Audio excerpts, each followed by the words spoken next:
O tema da minha palavra hoje é negócio de família. Algo que eu tenho aprendido através dos nossos pastores, através da palavra, é que tudo aquilo que nós construímos no reino de Deus é um negócio de família. Eu gosto muito, lá em Lucas 2,49, quando Jesus ele se perde ali da sua família, né, de Maria e de José.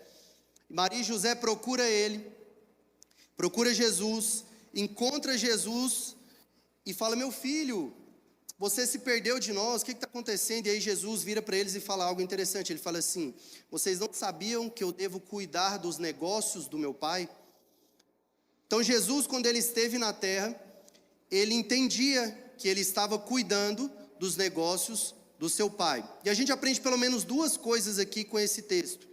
Primeiro, que nós temos um negócio para cuidar. Todos nós não estamos aqui na terra de forma aleatória.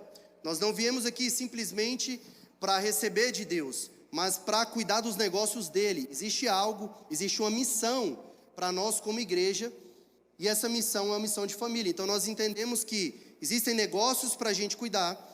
E segundo ponto é que esses negócios são um negócio de família. Jesus não estava cuidando dos negócios de um patrão ou dos negócios dele. Jesus estava cuidando dos negócios do seu pai. Então você não está lidando no reino com um patrão, com um chefe. Se existe alguma liderança na sua vida que te trata como um funcionário, essa liderança não é bíblica. Nós trabalhamos em família. Tudo aquilo que nós fazemos para o Senhor é um negócio de família. Você não está lidando com o patrão, você está lidando com o seu pai. Nós somos filhos. João 1,12 diz assim: todos quantos o receberam e os que creram em seu nome, deu-lhes o poder de se tornarem filhos de Deus. O reino de Deus é um negócio de família. Nós não estamos construindo uma empresa, nós não estamos construindo uma organização simplesmente, mas nós estamos construindo uma família. Nós só seremos uma igreja saudável se nós formos uma família saudável. O problema de muitas igrejas, de muitas organizações que lidam com o reino de Deus, é porque elas não entendem que nós estamos construindo em famílias. Em família, nós temos um pai, nós somos irmãos, e nós precisamos entender o que é uma família saudável. E sabe, quando a gente fala de família, quando a gente fala de pai, muitas vezes a nossa ótica, né, a forma como nós ouvimos isso, para cada pessoa vai soar de um jeito. Talvez você venha de uma família saudável, talvez outras pessoas vieram de uma família totalmente não saudável. Mas a palavra de Deus é o padrão de família que nós precisamos entender. A Bíblia fala sobre família, a Bíblia estabelece um padrão. Então não interessa o padrão que você veio, não interessa se a sua família é ok ou se a sua família não é ok. Existe um padrão bíblico. Primeira coisa que nós temos que entender é qual é esse padrão bíblico de família. Então, existem algumas características de uma família saudável segundo a Bíblia. A primeira é amor e união. Colossenses 3,14 diz assim: acima de tudo, revistam-se do amor, que é o elo perfeito. Uma segunda característica de uma família saudável é respeito e obediência. Efésios 6,1 diz assim: filhos, obedeçam seus pais no Senhor, porque isso é justo. Honra teu pai e tua mãe. Esse é o primeiro mandamento com promessa. Então a família saudável tem amor e união, respeito e obediência. Terceiro, ela tem proteção e cuidado. Provérbios 14:26 diz: quem teme ao Senhor possui uma fortaleza segura, refúgio para os seus filhos. Uma quarta coisa é ensino e instrução. Provérbios 22:6 diz: instrua a criança no caminho que deve andar, mesmo quando os anos se passarem, não se desviará dele. E uma outra característica, a última que eu quero falar hoje, é perdão e paciência. Efésios 4:32 diz: sejam bondosos e compassivos uns para com os outros, perdoando-se mutuamente, assim como Deus os perdoou em Cristo. Então nós nunca viveremos uma plenitude como igreja, e quando eu falo como igreja, não a God Provider, mas a igreja no reino. Nós nunca viveremos aquilo que Jesus planejou para nós, se nós não entendermos que nós somos uma família. Precisamos entender esse conceito de família se nós queremos construir algo saudável. Então eu quero que você abra sua Bíblia aí comigo em Lucas 15. Abre mesmo, eu vou ler aqui alguns versículos. Eu quero que você preste atenção nessa história. Cara, essa história aqui é uma das histórias mais incríveis da Bíblia. E eu queria resumir, mas eu quero ler o texto completo. Então abre aí Lucas 15, versículo 11. Lucas 15, ele conta da ovelha perdida, da moeda perdida e do filho pródigo. E hoje eu quero falar um pouco sobre o filho pródigo e o que nós podemos aprender com essa família, com essa história de família, para a gente construir uma família saudável. Amém? Todo mundo achou? Diz assim: Jesus continuou: um homem tinha 2 filhos. O mais novo disse ao seu pai: Pai, quero a minha parte da herança. Assim, ele repartiu sua propriedade entre eles. Não muito tempo depois, o filho mais novo reuniu tudo que tinha, foi para uma região distante e lá desperdiçou os seus bens, vivendo irresponsavelmente. Não muito tempo, depois de ter gasto tudo, houve uma grande fome em toda aquela região e ele começou a passar necessidade. Por isso foi empregar-se com um dos cidadãos daquela região, que o mandou para seu campo a fim de cuidar de porcos. Ele desejava encher o estômago com as vagens que os porcos comiam, mas ninguém lhes dava nada. Caindo em si, ele disse: quantos empregados do meu pai têm comida de sobra, e eu aqui morrendo de fome? Eu me porei a caminho e voltarei para o meu pai e lhe direi: Pai, pequei contra o céu e contra ti. Não sou mais digno de ser chamado teu filho. Trata-me como um dos seus empregados. Ao seguir, levantou-se e foi para o seu pai. Estando ainda longe, seu pai o viu. E cheio de compaixão, correu para o seu filho, o abraçou e o beijou. E o filho disse: Pai, pequei contra o céu e contra ti. Não sou mais digno de ser chamado teu filho. Mas o pai disse aos seus servos: depressa, tragam a melhor roupa, vistam nele, coloquem um anel em seu dedo, calçados em seus pés, tragam um novilho gordo e matem-no. Vamos fazer uma festa e comemorar. Pois este meu filho estava morto e voltou à vida, estava perdido e foi achado. E começaram a festejar. Enquanto isso, o filho mais velho estava no campo. Quando se aproximou da casa, ouviu a música e a dança. Então chamou um dos servos e perguntou: o que está acontecendo? Esse lhe respondeu: seu irmão voltou. Seu pai matou o novilho gordo, porque o recebeu de volta são e salvo. E o filho mais velho se encheu de ira e não quis entrar. Então seu pai insistiu com ele. Mas ele respondeu ao seu pai: olha, todos esses anos eu tenho trabalhado como um escravo ao teu serviço e nunca desobedeci às tuas ordens. Mas tu nunca me deste nem um cabrito para eu festejar com meus amigos. Mas quando volta para casa seu filho, que esbanjou os teus bens com as prostitutas, matas o novilho gordo para ele. E disse o pai: meu filho, você está sempre comigo, e tudo que eu tenho é seu. Mas nós tínhamos que comemorar e alegrar-nos, porque este seu irmão estava morto e voltou à vida, estava perdido e foi achado. Glória a Deus. Sabe, aqui nós vemos um caso de família. Um pai, 2 filhos, um mais novo, um mais velho. O mais novo, ele pede a herança antes do seu pai morrer. Aquilo ali era uma ofensa, nos dias de hoje, seria uma ofensa grave. Naquela época, mais ainda, um filho pedia a herança antes do seu pai morrer. E o seu pai te dá a herança para ele, ele vai e gasta tudo, se arrepende e volta. E a gente tem um outro filho, que ele sempre esteve na casa, sempre esteve com o seu pai, e de alguma forma ele se sentia escravo. De alguma forma ele não conseguia desfrutar daquilo que ele tinha acesso total. E ele fica triste com a volta do seu irmão. Ele fica triste com a reação do seu pai. E sabe, nós podemos aprender algo, tanto com o filho pródigo, que é o filho que sai, tanto com o filho que fica. E para mim não delongar muito, eu quero dizer que a primeira coisa que nós aprendemos é com o filho mais novo. Primeira coisa que nós entendemos vendo essa história é que família não é um lugar para consumir. A igreja, família, não é um lugar para consumir. Olha o que diz o versículo 12. O mais novo disse a seu pai: pai, quero a minha parte da herança. O filho mais novo, ele não queria o pai, mas ele queria o que o pai poderia oferecer para ele. Sabe, eu vejo que muitas pessoas não entendem o que é igreja, o que é família. Talvez hoje nós temos a melhor estrutura de todos os tempos, talvez hoje nós temos as melhores pregações, talvez hoje nós temos o melhor louvor, talvez hoje nós temos a melhor recepção, cara, nós temos ar-condicionado, nós viemos para a igreja de carro, nós temos uma poltrona confortável, cara, nós temos uma estrutura muito legal. Existem igrejas no mundo com a melhor estrutura do mundo, mas você nunca vai entender o que é igreja se você tem uma mentalidade consumista. Muitas vezes nós queremos o que a igreja tem para nos oferecer, mas nós não queremos ser igreja. Muitas vezes nós queremos receber da parte de Deus, e amém por isso, mas muitas vezes nós não queremos entregar.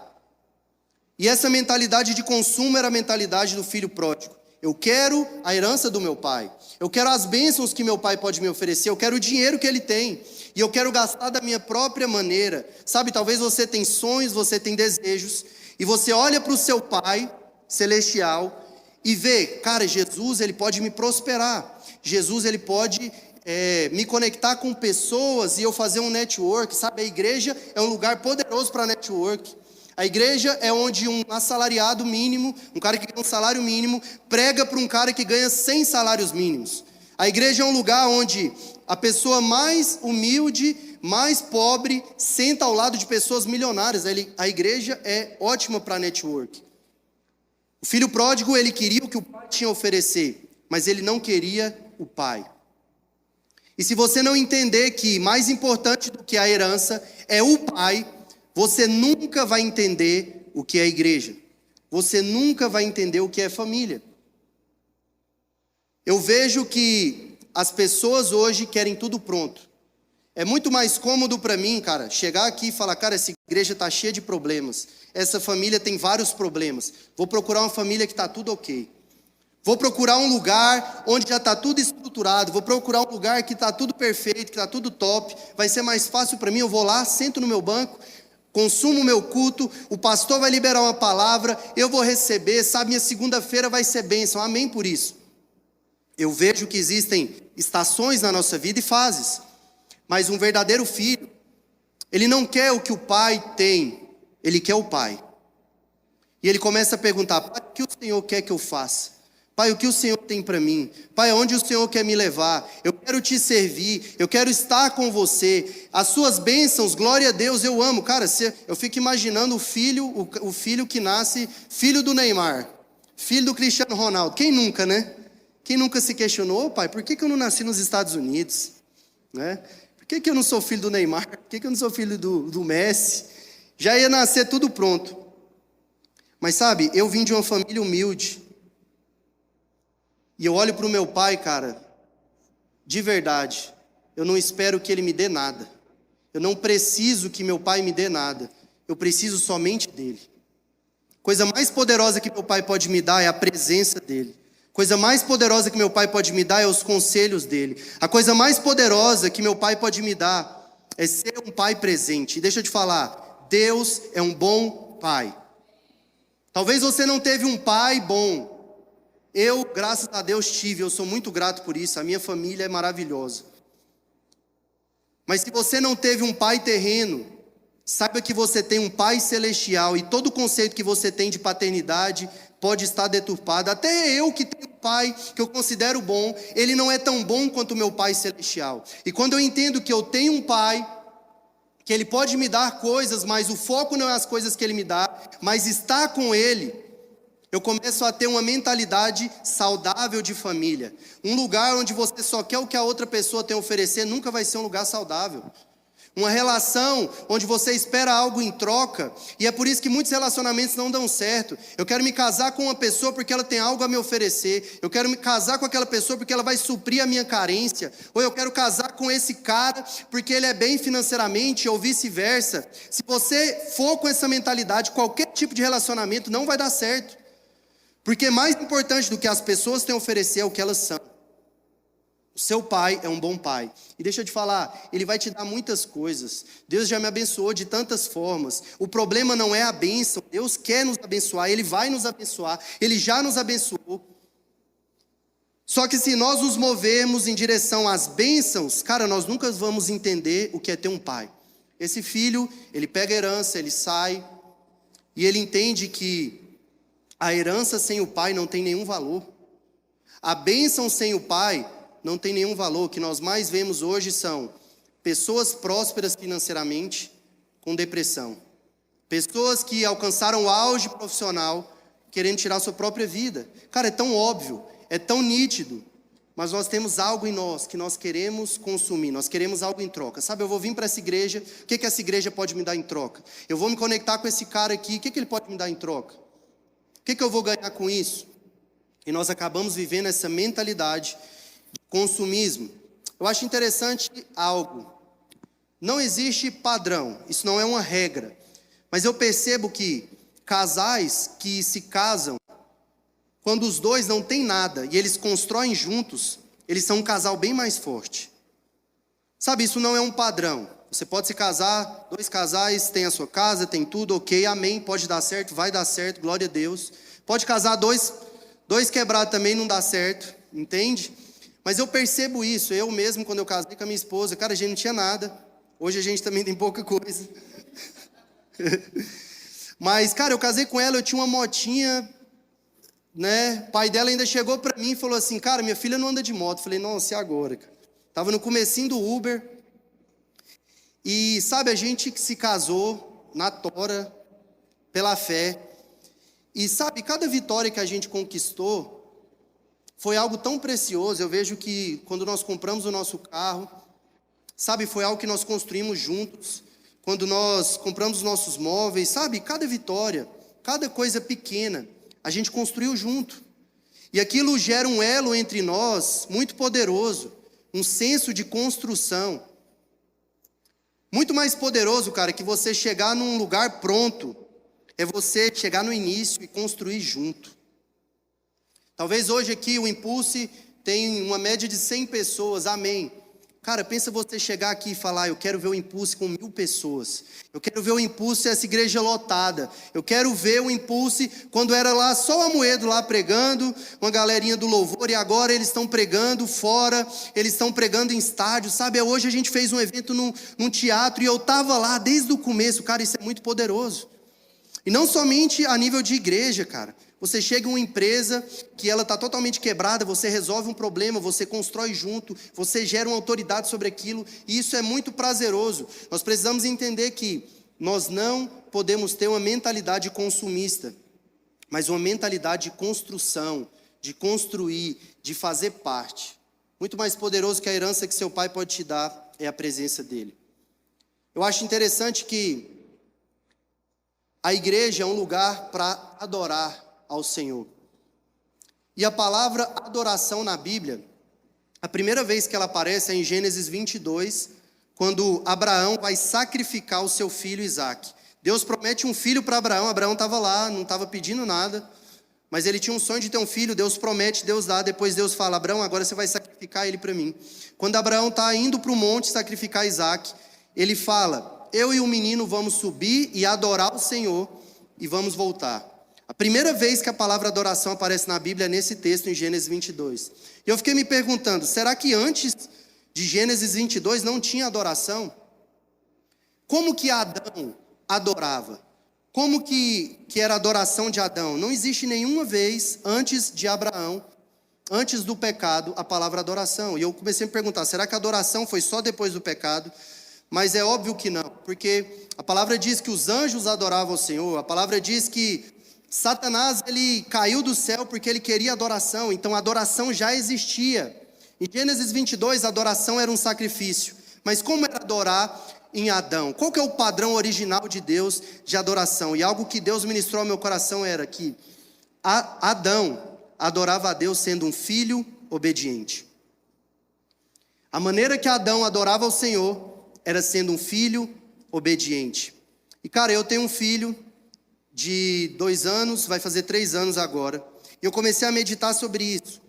Eu não espero que meu filho pague minhas contas. Eu não espero que meu filho faça nada para mim. Eu não espero que ele supra alguma necessidade minha. Eu que tenho que suprir as dele. Mas uma coisa eu espero do meu filho: obediência. Quer deixar um pai grilado, é um filho desobediente. E é interessante porque a Bíblia diz que obedecer é melhor que sacrificar. O padrão de sacrifício só foi estabelecido porque o homem foi desobediente. O homem só precisou sacrificar animais, entregar holocaustos ao Senhor, porque ele foi desobediente. E sabe, adoração sempre existiu. Como Adão adorava o pai? Adão adorava o pai sendo um filho obediente. Família não é um lugar de consumo. Adoração não é somente sacrifício, mas é obediência. O seu pai espera de você obediência. E todas as suas necessidades ele vai suprir. O que nós precisamos entender hoje é que família é um lugar de obediência. Família é um lugar de amor. Família é um lugar de perdão. Família é um lugar de estar. Família é um lugar de estar. Os momentos mais poderosos que eu tive com a minha família foi simplesmente, cara, eu e meu pai e minha mãe sentados ali, trocando ideia, meu pai contando as histórias dele, minha mãe contando as histórias dela. Eu não espero que minha mãe me dê nada. Eu não espero que meu pai me dê nada. Eu espero que eles estejam comigo. A coisa mais poderosa que você pode fazer com o seu pai é estar com ele. Filho mais novo queria o que o pai tinha a lhe oferecer, mas ele não queria o pai. Isso não é família. E eu aprendo também outra coisa agora com o filho mais velho. Lá no versículo 29 diz assim: ele respondeu ao seu pai: olha, todos esses anos eu tenho trabalhado como um escravo ao teu serviço, nunca desobedeci às suas ordens, mas tu nunca me deste um cabrito para eu festejar com os meus amigos. Sabe, quando a gente lê esse texto, a gente fica até com dó dele, né? Tadinho. Nossa, coitado. E a gente, cara, religioso, crente é assim mesmo. A gente é assim, a gente está aqui na igreja, está servindo, está fazendo as coisas, aí chega um cara desviado, com uma semana ele já está vendo anjo, ele já foi no terceiro céu, ele já está sendo usado, você fala: ô pai, eu estou aqui todo dia, tem 10 anos, nunca desviei. Esse filho aqui, ele fala muito sobre essa igreja que não é saudável. O que nós aprendemos com esse filho que ficou é que família não é um lugar de escravos. Ele estava na casa do seu pai, ele tinha acesso a tudo. Ele morava com seu pai, ele estava com ele. Mas ele diz: eu tenho trabalhado como um escravo. O filho mais velho estava na casa do seu pai, se sentindo escravo. Eu vejo que tem muitas pessoas nessa situação. Talvez hoje você está servindo, está fazendo várias coisas para Deus, mas com a mentalidade de escravo. Eu tenho que fazer, eu sou obrigado a fazer. Se eu não fizer, vai cair uma maldição sobre mim. Se eu não fizer, Deus vai me cobrar. Se eu não fizer, o meu pai vai me bater.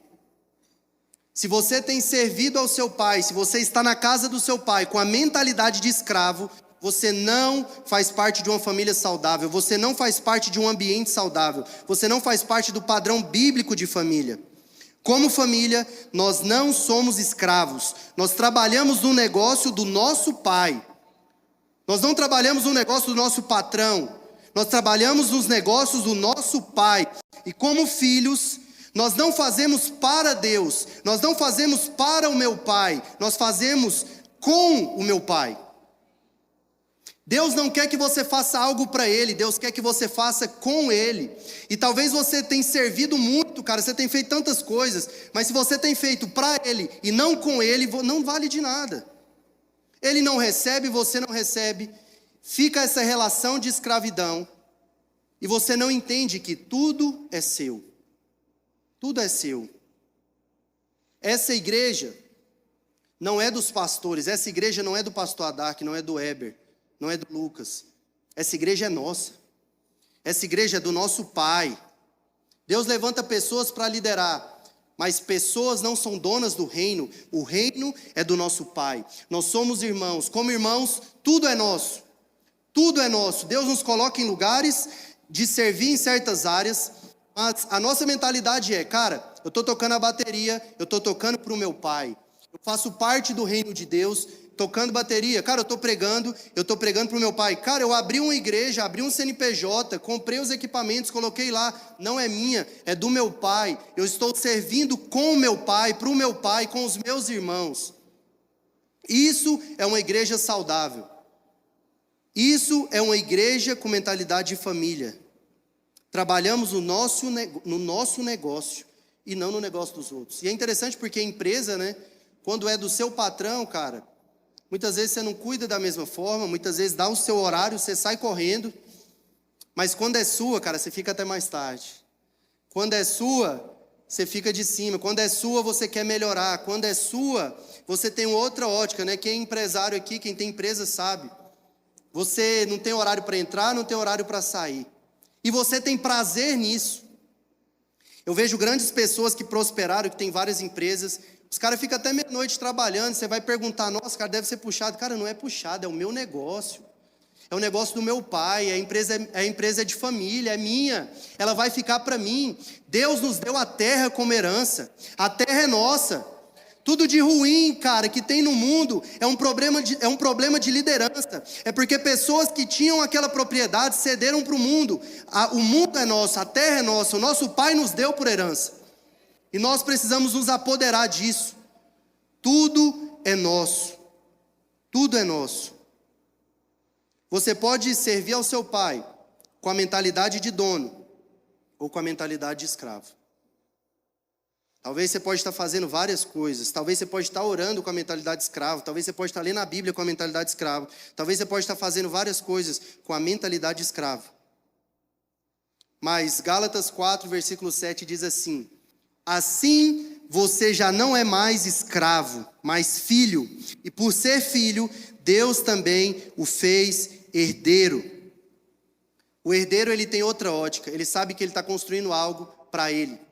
Algo que vai ficar para ele, algo que vai ficar para a família dele. Aquele filho tinha tudo disponível, mas não sabia desfrutar. Servir na perspectiva de escravo não é bíblico. Servir deve ser algo prazeroso, porque estamos fazendo com o nosso Pai. Cara, se servir para você ao Senhor, e eu não falo somente de servir na igreja, cara, de servir as pessoas lá fora. Se orar por alguém é tão pesado para você, se falar de Jesus é tão difícil. Talvez você tenha feito tudo isso com a mentalidade de escravo. Talvez você não entendeu o que é o reino de Deus. E deixa eu te falar, a respeito de servir, esses dias eu vi um vídeo, e o cara estava falando sobre isso, e eu achei muito interessante. Ele falava assim, imagina comigo aqui, você tem lá o seu carro, e você tem o seu filho pequeno, né? Eu tenho o Miguel aqui, você vê que o Miguel ele gosta de trabalhar, estava ali fazendo café, alguns cafés aí foi o Miguel que fez, amém? Depois vocês vão a vida dele. E ele está ali, cara, tentando ajudar. Ele me vê parafusando alguma coisa, ele chega para parafusar junto. Muitas vezes eu perco até a paciência, eu falo, cara, você está mais atrapalhando que ajudando. Mas, da mesma forma é a gente com o nosso pai. Imagina que você tem um carro ali, e você vai lavar o seu carro. E aí chega seu filho lá, chega o Miguelzinho da vida lá, pai, vou te ajudar. Você como pai, você fala, não meu filho, vem, me ajuda, coloca o sabão aqui, passa aqui. Ele está mais atrapalhando do que ajudando. Mas entenda isso, o pai, muitas vezes, ele chama o filho para servir, não porque ele precisa do serviço dele, mas é uma forma de se relacionar com ele. Quando você está ajudando seu pai não precisa da sua ajuda. Deus não precisa da sua ajuda. Deus não precisa que você faça nada. Deus não te obrigou a nada. Deus não precisa do seu serviço.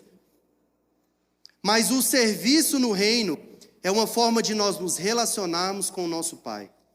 Quando nós entendemos, cara, que eu estou aqui pregando uma palavra e Deus está olhando, cara, você está mais atrapalhando que ajudando. Eu queria que você estivesse falando outras coisas, você está falando aí da sua cabeça, mas amém, meu filho.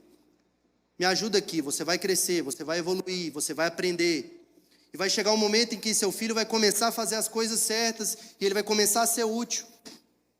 Mas nós precisamos entender que Deus não nos cobra nada, cara. Deus não precisa de nada. Eu fico imaginando Jesus. Jesus veio à terra, ele poderia fazer tudo sozinho. Ele levanta 12 caras canseira para trabalhar com ele. Que mais atrapalhava do que ajudava. Mais atrapalhava do que ajudava, mas Jesus estava aqui. Vamos construir junto. Vamos fazer junto. Você caiu, eu vou te levantar. Não é assim, faça assim, vem comigo. Porque no serviço é um lugar de relacionamento. E esse serviço, cara, tem que ser algo prazeroso. Uma coisa é você trabalhar num lava-jato para um patrão. Outra coisa é você lavar o carro com o seu pai. Uma coisa é você fazer para um patrão. Outra coisa é você fazer para o seu pai. Deus é pai. E Ele quer se relacionar com você. Ele não quer o seu serviço. Ele não precisa do seu serviço. Ele te dá a oportunidade de servir com Ele. Nos negócios dEle. Na empresa dEle. No reino dEle. Nós estamos fazendo para Ele. Não estamos fazendo para Ele. Mas com Ele. Servir é uma forma de nos relacionar com o nosso Pai. Tudo fora disso, cara, não é saudável. Tudo fora disso não é família. É uma relação de empregado e patrão. Em família, nós fazemos com prazer. E sabe, para finalizar, nós precisamos entender algo. Como família, tudo que o nosso Pai tem é nosso. Tudo que o nosso Pai tem é nosso. Versículo 31 diz assim: disse o Pai: meu filho, você está sempre comigo, e tudo que eu tenho é seu. Cara, fala isso comigo. Tudo que o meu Pai tem. Não, fala mais alto. Tudo que meu Pai tem é meu. Tudo que o meu Pai tem é meu. Tudo que o seu pai tem é seu. A terra, sabe, as suas finanças, sua área emocional, todas as áreas da sua vida é do seu pai, e tudo que o seu pai tem é seu. O verdadeiro filho não tem a mentalidade consumista do filho mais novo, não tem a mentalidade de escravo do filho mais velho. Se você entende o que é ser filho, tudo que o seu pai tem é seu. E sabe, será que você sabe? Será que nós entendemos realmente tudo que nós temos acesso sendo filhos de Deus? Porque muitas vezes esses jargões que nós ouvimos tanto, cara, a gente não consegue compreender.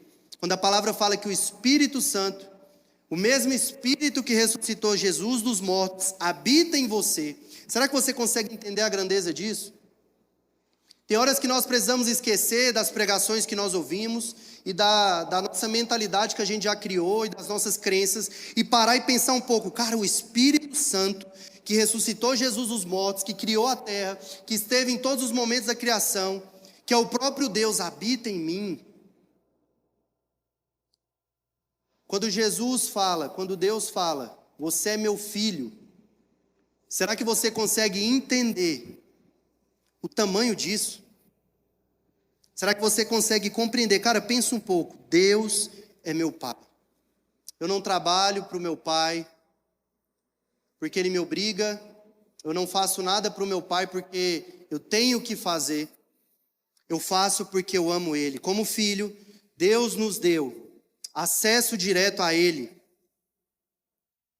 Ele não apenas te chama de filho, ele te dá acesso a ele. Ele rasga o véu e fala: agora você não precisa mais sacrificar. Agora você tem acesso a mim, pela graça, mesmo sem merecer. Você é um mau filho. Entenda isso, você é um péssimo filho. Eu sou um péssimo filho. Nós somos péssimos filhos. Mas mesmo assim, o nosso pai nos dá acesso a ele. Sabe, como filhos nós temos acesso direto ao Pai, como filhos nós temos certeza de uma herança, como filhos sabemos que nosso Pai nunca vai nos abandonar, como filhos nós desfrutamos da casa do Pai, como filhos não temos mentalidade de escassez, o nosso Pai provê tudo, como filhos nós não temos medo, como filhos temos acesso a tudo que é do nosso Pai.